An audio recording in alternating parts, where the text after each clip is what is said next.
بسم اللہ الرحمن الرحیم۔ کبھی ایک چیز تمہیں اچھی لگتی ہے وہ بری ہے، بری لگتی ہے اچھی، بھروسہ اللہ پہ کرو، جو اللہ کر رہا ہے وہ ٹھیک کر رہا ہے۔ دربار یزید کے اندر جو بدر کی بات یزید نے چھیڑی تو اس وقت چوتھے امام نے اس کا اگلا جملہ کیا تھا کہ دیکھا اللہ نے کس طرح سے، نعوذ باللہ میں یہ لفظ کہتے ہوئے بھی گھبرا رہا ہوں لیکن اس کے بغیر بات بنے گی بھی نہیں، دیکھا اللہ نے تمہیں کیسے ذلیل کیا، قیدی بنا کے گھمایا۔ تو چوتھے امام کا وہی جواب تھا جو اللہ پہ ٹرسٹ، مومن کی بہت بڑی کوالٹی، الحمدللہ الذی ابلانا وَلَهُ الشُّكْرُ عَلَى مَا أَوْلَانَا۔ ساری تعریفیں اللہ کی، اس نے ہمیں اس قابل سمجھا کہ ہمارا امتحان لیا، ہر ایک کا امتحان بھی نہیں لیتا اللہ۔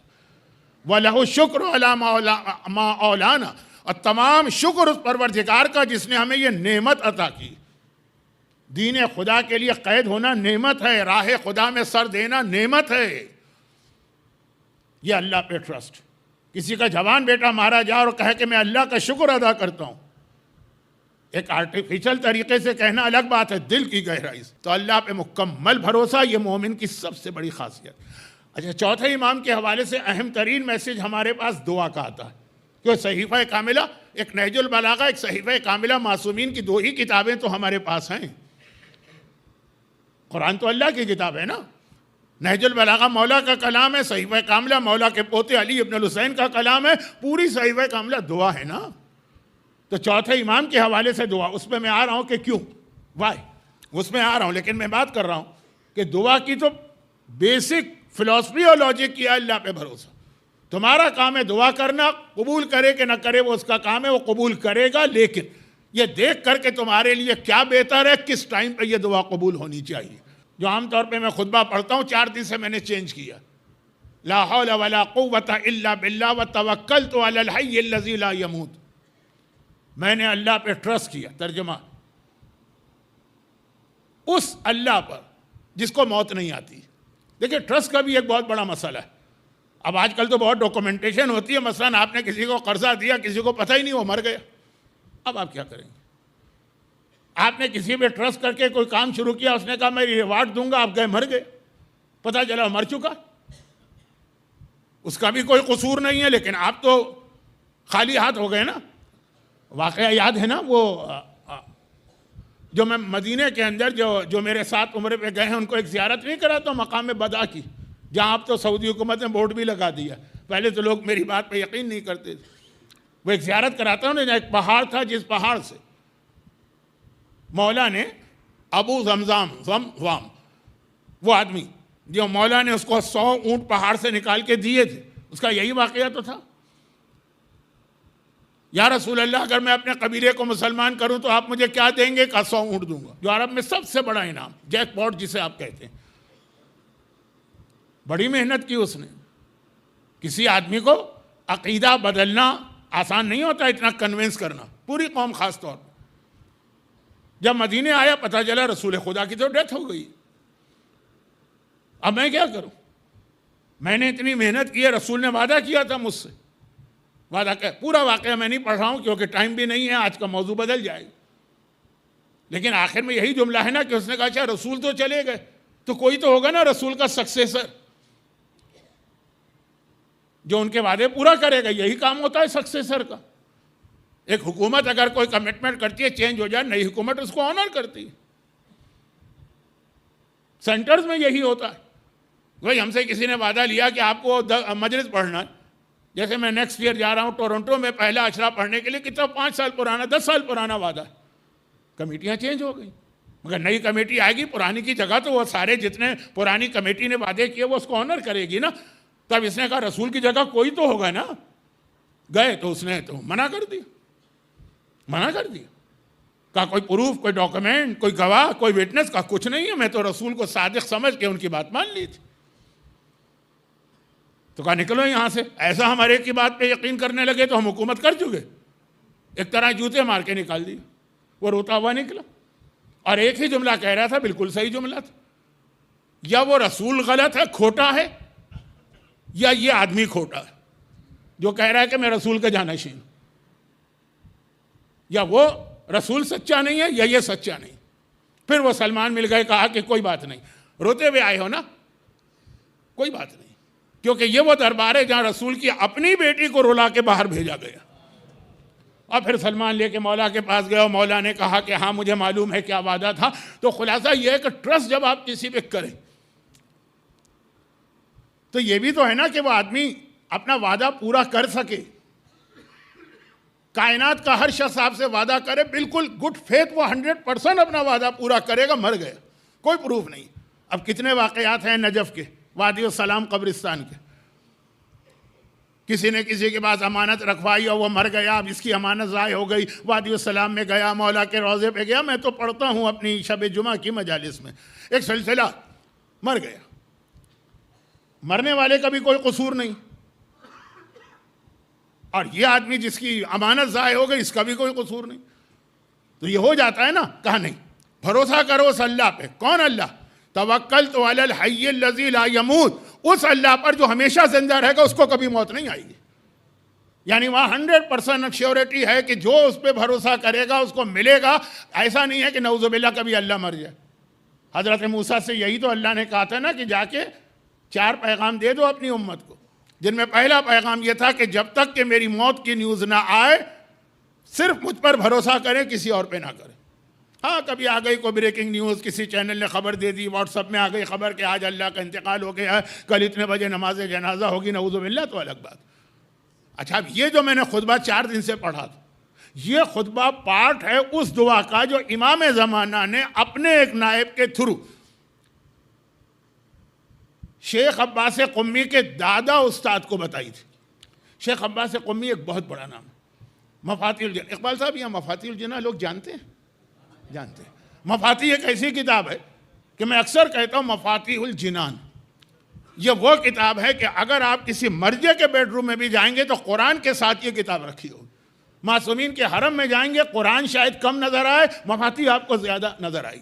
شیخ عباس قمی کا ایک ایسا صدقہ جاریہ ہے جو اللہ نے قبول کیا. ان کے استاد ہیں مرزا حسین نوری, جنہوں نے ایک مردہ سنت کو زندہ کیا, اور آپ اس پہ عمل کر رہے ہیں. عمل کیا کر رہے ہیں؟ تیار بیٹھے. یہ نجف سے کربلا جو مشی ہوتی ہے, لوگ واک کرتے ہیں, یہ بہت پہلے معصومین کے زمانے میں تھا رواج, پھر بند ہو گیا سلسلہ. آج اسے تقریباً 125 سال پہلے مرزا حسین نوری پہلے ہمارے عالم تھے جنہوں نے کہا تھا کہ یہ سنت ہے, یہ کیوں ختم ہو گئی ہے, اس کو دوبارہ ریوائیو کرو. انہوں نے یہ سلسلہ شروع کیا, اور وہاں سے لے کے آج تک جتنے لوگ یہ مشی یا واک کرتے ہیں, مرزا حسین نوری کا یہ صدقہ جاریہ, ان مرزا حسین نوری کے استاد کا واقعہ. اتنے پرابلم کہ موت, مرنے کے قریب. بہت بڑے عالم تھے ملا فتح علی سلطان آبادی, ایک عظیم نام ہے مراجع کے درمیان. مرجع نہیں تھے لیکن مراجع ان کا احترام کرتے ہیں. میں اگر یہ سارا انٹروڈکشن کرانے لگوں تو مجلس تو کہیں کی کہیں چلی جائے گی, لیکن میں بتا رہا ہوں کہ راوی کتنے یہ مفاتیح الجنان میں نماز صبح کی دعاؤں میں لکھا یہ واقعہ. پورا واقعہ نہیں پڑھ رہا ہوں, بہت شارٹ کر رہا ہوں. ملا فتح علی سلطان آبادی شیخ عباس قمی کے دادا استاد ہوئے, یعنی شیخ کے استاد مرزا حسین نوری, جن کا ٹائٹل ہے سیکنڈ مجلسی, علامہ مجلسی سیکنڈ. اور پھر ان کے استاد کا واقعہ. بہت پریشان, رات کو سوئے, خواب میں دیکھا کہ امام زمانہ کا خیمہ لگائے, وہاں گئے, کہا کہ مولا یہ میری حالت. کہا کہ تم برابر کے خیمے میں جاؤ, وہاں میرا نائب بیٹھا, وہ اسی زمانے کے ایک عالم. وہاں گئے اور نائب نے ان کو ایک دعا بتائی جو شیخ عباس قمی نے مفاتیح میں فجر کے اعمال میں لکھی. جب بہت آپ پہ پرابلم آ جائے, کوئی راستہ نہ ہو, نکلنے کا ہر راستہ بند نظر آئے, تو وہ یہی ہے نا کہ نماز کے بعد پہلے اپنا ہاتھ اپنے دل پہ رکھو, 70 ٹائمز کو یا فتح. اس کے بعد یہ دعا پڑھو جو میں 2 دن سے خطبے میں خطبہ بنا کے پڑھا, کیونکہ وہ خطبہ بھی لا حول ولا قوۃ الا باللہ توکلت علی الحی الذی لا یموت الحمدللہ الذی لم یکن شریک فی الملک ولم یکن ولی من الذل وکبرہ تکبیرہ. اصول کافی میں یہ جو ہے چھوٹی سی دعا, یہ الگ آئی ہے, سیپریٹ. اس واقعے میں تو یہ پارٹ بن کے آئی ہے نا 3 دعاؤں کا. رسول خدا کے صحابی نے کمپلین کی, بہت پرابلم, رسول نے یہ دعا ان کو الگ سے تعلیم کی, یہ الگ تھی. لیکن امام زمانہ نے یا فتح پلس یہ اور پلس وہ دعا جو چھٹے امام نے ایک دفعہ ارشاد فرمائی تھی کہ مجھے تعجب ہے اس مومن کے اوپر جو 4 پرابلم میں پھنس جاتا ہے اور پھر بھی قرآن کی یہ 4 آیتیں نہیں پڑھتا. اسے اگر کوئی رزق کا مسئلہ ہوتا ہے وہ کیوں نہیں پڑھتا ہے ماشاء اللہ لا قوت الا باللہ. چھٹے امام کی بہت لمبی حدیث ہے، میں بہت شارٹ کر رہا ہوں کیونکہ ابھی چوتھے امام کے حالات پر مجھے آنا، جو کل میں نے ماشاءاللہ لا قوت الا باللہ الگ سے بتائی تھی، لیکن یہ پارٹ ہے اس 3 دعاؤں کا جو ملا کے امام زمانہ کے نائب کے ذریعے ان کو پہنچی اور پھر ان کے سارے پرابلم ود ان ڈیز ختم ہو گئے۔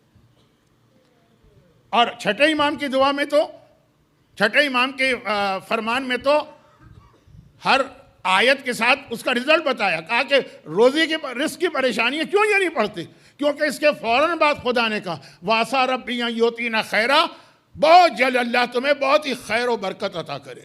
اس آیت، یہ آیت سورہ کہف کی، اس کے بعد دیکھ لیجیے۔ اور اگر کسی کو دشمن کا خوف ہے تو وہ کیوں نہیں پڑھتا